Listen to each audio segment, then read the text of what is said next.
Hello dear friends, welcome back to our channel. ഇന്ന് ഞാൻ പാനിപ്പൂരിയാണ് കേട്ടോ ഉണ്ടാക്കാൻ പോകുന്നത്. വളരെ എളുപ്പമാണ്. നമ്മൾ പാനിപ്പൂരി എന്നൊക്കെ കേൾക്കുമ്പോൾ വിചാരിക്കും കുറേ സാധനങ്ങൾ വേണം ഉണ്ടാക്കാനായിട്ട് എന്ന്. പക്ഷേ റവയും മൈദയും മാത്രം മതി ഈ ഒരു പാനിപ്പൂരി ഉണ്ടാക്കാനായിട്ട് കേട്ടോ. നല്ല ക്രിസ്പി അതുപോലെ തന്നെ ടേസ്റ്റി ആയിട്ടുള്ള പാനിപ്പൂരിയാണിത്. അപ്പോൾ നമുക്ക് വീഡിയോയിലോട്ട് പോവാം.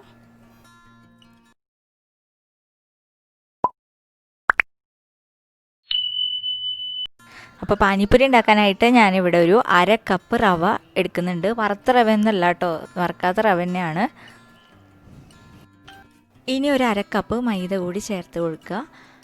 ഒരു പിഞ്ച് ബേക്കിംഗ് സോഡയും ചേർത്തിട്ട് നന്നായിട്ടൊന്ന് മിക്സ് ചെയ്തെടുക്കുക. കുറേശ്ശെ വെള്ളം ഒഴിച്ചിട്ട് നന്നായിട്ടൊന്ന് കുഴച്ചെടുക്കുക. ഇത് കുറച്ച് നേരം റെസ്റ്റ് ചെയ്യാൻ വെക്കണം. റെസ്റ്റ് ചെയ്യാൻ വെക്കുമ്പോൾ ഒരു നനഞ്ഞ തുണി ഇതിന് മുകളിൽ ഇട്ട് കൊടുക്കണം കേട്ടോ. ഇനി നമുക്ക് പുതിന പാനി ഉണ്ടാക്കിയെടുക്കാം. അതിന് വേണ്ടിയിട്ട് ഞാൻ പുതിനയുടെ ഇല എടുത്തിട്ടുണ്ട്. നമ്മുടെ വീട്ടിലുണ്ടായിട്ടുള്ള പുതിന തന്നെയാണ്. ഒരു കഷ്ണം ഇഞ്ചി ആഡ് ചെയ്ത് കൊടുത്തിട്ടുണ്ട്. അതുപോലെ തന്നെ ആവശ്യത്തിനുള്ള പച്ചമുളകും ആഡ് ചെയ്ത് കൊടുത്തിട്ടുണ്ട്. കുറച്ച് പുളിവെള്ളം ചേർത്ത് കൊടുക്കുക. അതുപോലെ തന്നെ ആവശ്യത്തിനുള്ള ഉപ്പും ചേർത്ത് നന്നായിട്ടൊന്ന് മിക്സിയിൽ അടിച്ചെടുക്കണം കേട്ടോ. അപ്പോൾ ഇത് നന്നായിട്ട് അരച്ചെടുത്തിട്ടുണ്ട്. ഇനി നമുക്കിതൊരു ബൗളിലേക്ക് മാറ്റി വയ്ക്കാം. ആവശ്യത്തിനുള്ള വെള്ളവും ആഡ് ചെയ്ത് കൊടുക്കാം കേട്ടോ. നമുക്ക് എത്ര കട്ടിയാണോ വേണ്ടത് അതിനനുസരിച്ച് നമുക്ക് വെള്ളം ആഡ് ചെയ്ത് കൊടുക്കാം. അപ്പോൾ നമ്മുടെ പാനി റെഡി ആയിട്ടുണ്ട്. ഈ സമയത്ത് നമ്മുടെ മാവൊക്കെ അടിപൊളിയായിട്ട് പൊങ്ങി വന്നിട്ടുണ്ടാവും കേട്ടോ. ഇനി നമുക്ക് ഈ മാവ് കൗണ്ടർ ടോപ്പിലിട്ടിട്ട് ഒന്ന് കുറച്ച് പൊടി വിതറിയിട്ടൊന്ന് കുഴച്ചെടുക്കണം. ഇനി നമുക്കിത് ഓരോ ബോൾസ് ആക്കി എടുക്കാം. ഇനി ബോൾസ് ഒന്ന് പരത്തിയെടുക്കുക കേട്ടോ. കുറച്ച് പൊടിയൊക്കെ വിതറിയിട്ട് ഒന്ന് പരത്തിയെടുക്കുക. നല്ല തിന്നായിട്ടും പരത്തരുത്, നല്ല തിക്കായിട്ടും പരത്തരുത്. ഒരു മീഡിയം ഇതായിട്ട് വേണം പരത്തിയെടുക്കാനായിട്ട്.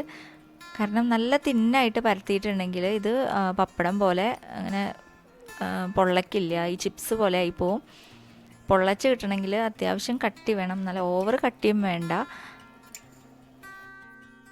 ഇനി നമുക്ക് ഈ പൂരി ഒന്ന് കട്ട് ചെയ്തെടുക്കാം. എത്ര വലുപ്പമാണോ വേണ്ടത് അതിനനുസരിച്ച് നമുക്ക് കട്ട് ചെയ്തെടുക്കാം.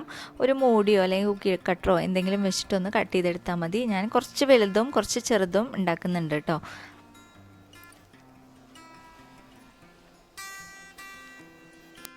എല്ലാ പൂരി ഇതേപോലെ കട്ട് ചെയ്തെടുത്തിട്ടുണ്ട്. ഇനി നമുക്കൊരു കുഴിയുള്ള ഒരു പാനിലേക്ക് ഓയിൽ ഒഴിച്ചു കൊടുക്കുക.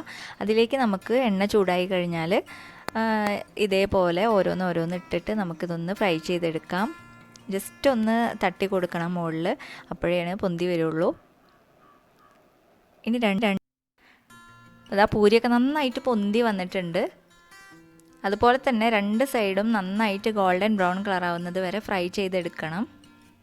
പിന്നെ ശ്രദ്ധിക്കേണ്ടത് ഒരൊറ്റ കാര്യം മാത്രമേ ഉള്ളൂ, നല്ല തിന്നായിട്ട് പരത്തരുത്.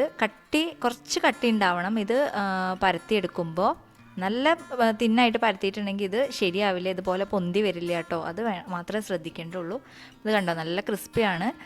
പിന്നെ നമുക്ക് പാനി ഒഴിച്ചിട്ട് ഇതൊന്ന് സെർവ് ചെയ്യാം. നല്ല ടേസ്റ്റാണ് കേട്ടോ. അപ്പോൾ എല്ലാവരും ഒന്ന് ഉണ്ടാക്കി നോക്കുക കേട്ടോ. നല്ല ടേസ്റ്റാണ്. അതുപോലെ തന്നെ വളരെ എളുപ്പമാണല്ലോ ഇത് ഉണ്ടാക്കിയെടുക്കാനായിട്ട്. അപ്പോൾ നിങ്ങൾക്ക് വീഡിയോ ഇഷ്ടപ്പെടുകയാണെങ്കിൽ ഒന്ന് ലൈക്ക് ചെയ്യാൻ മറക്കരുത്. സബ്സ്ക്രൈബ് ചെയ്യാത്തവരൊന്ന് സബ്സ്ക്രൈബ് ചെയ്യുക. എന്നിട്ട് തൊട്ടടുത്തുള്ള ബെൽ ബട്ടൺ കൂടി പ്രസ് ചെയ്യാൻ മറക്കരുത്. അപ്പോൾ ഇനി അടുത്ത വീഡിയോയിൽ കാണാം. Thank you.